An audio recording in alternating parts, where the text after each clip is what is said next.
Begin by flipping your hard hat upside down. Then, slide your hard hat clip into the attachment slot. You will hear a click when the piece is all the way in. Replicate this action with the other hard hat clip on the opposite side of your hard hat.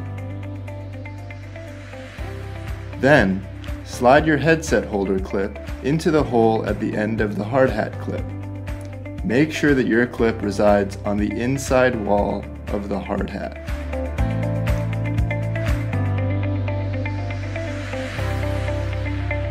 The final step will be sliding your X2 MR glasses into the clips from the front of the hard hat towards the back in this motion.